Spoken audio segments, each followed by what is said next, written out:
Prokuroria Themelore Publike për ndjekjen e krimit të organizuar dhe korrupsionit e ka mbyllur procedurën për prokurimet publike lidhur me ndërtimin e spitaleve modulare gjatë krizës së Covidit, pasi ata kanë vlerësuar se nuk ekziston dyshim i bazuar se është kryer vepra penale keqpërdorimit të pozitës dhe autorizimeve zyrtare. Prokuroria përgjegjëse Verica Berçeçka Krsteva në brifingun e sotëm me gazetarët ka njoftuar se pas analizës së detajuar të dokumentacionit të mbledhur dhe kompleks, nuk janë konstatuar veprime me të cilat janë tejkaluar autorizimet zyrtare. Po ashtu, prokuroria ka konstatuar se nuk ekzistojnë elemente për veprën penale të parashikuar në nenin 353 të kodit penal.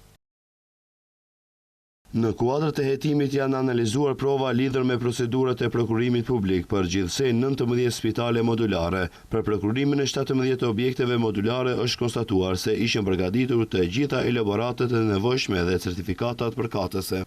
Sipas tyre, Banka Botërore nuk kishte vërejtje për prokurimin dhe materialet e përdorura në ndërtim, por, siç thanë ata, kishte dhënë rekomandime për përmirësimin e protokolleve të mbrojtjes nga zjarri. Çështja u hap pas reagimit publik më 10 shtator 2021, pas zjarrit në qendrën Covid në Tetov më 8 shtator, ku humbën jetën 14 persona dhe rreth 10 të tjerë u plagosën. Prokuroria atëherë nisi një kontroll gjithëpërfshirës të dokumentacionit për prokurimin dhe ndërtimin e të gjitha spitaleve modulare në vend.